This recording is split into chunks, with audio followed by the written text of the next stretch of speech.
You may not have heard the term iPad kids, but it is raising eyebrows and concerns. And here to help us understand the issues is Dr. Ray Christner. Good morning.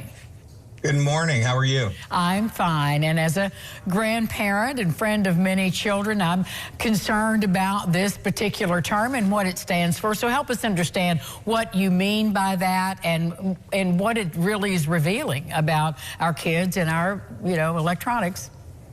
Sure. This idea of iPad kid became pretty popular on TikTok, but it's something we've been talking about for a while. The fact that kids now have had technologies available from a very young age. And what we're seeing is that sometimes when we're seeing excessive use with kids, it can result in some difficulties. Maybe we see changes in behavior or emotions, or even changes in things like school performance. So what are we talking about? We're grown-ups too. We all have a lot of screen time. Why does it particularly impact children? Well, I'll say that I think it impacts all of us.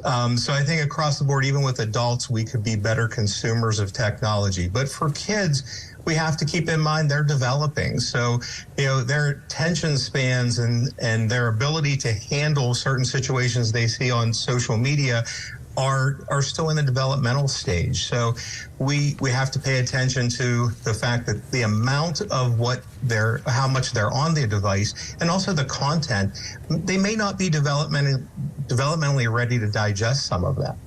Well, that's true for, I guess, all ages. So give us some guidance now from your professional perspective for parents and grandparents. How do we navigate how much time is enough time or too much? Sure. I think we need to kind of develop from when kids are a young age a media plan. So, talking with families early, I always say, parents, get together and think about how you're going to use media in your family. So some simple guidelines. Under the age of 2, really kids shouldn't be on devices, maybe unless they're doing video chats with family members.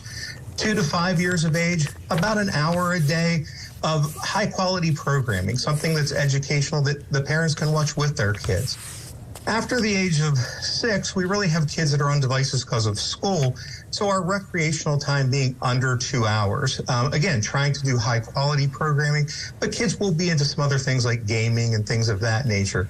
So trying to keep those guidelines in place. Also, balancing with non-screen activities, making sure kids are out socially, they're going outside, they're doing arts and crafts and other things instead of just screen time.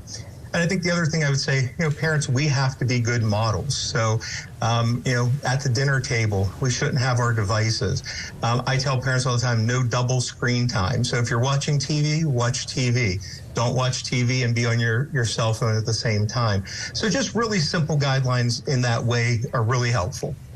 Well, can you send our viewers to some websites where they might get more tips and more encouragement to monitor their children's screen time? Sure. There's healthychildren.org, which is from the American Academy of Pediatrics, is a great resource, not only for this, but for a number of other areas. And I will share, we actually just did a podcast that's releasing today called the Psych to Practice podcast, where we're spending a whole episode with guidance for parents that parents can download and listen to. Thank you so much. Great information. Thank you. I appreciate the time. And we'll be back with more local lifestyles right after this. Stay with us.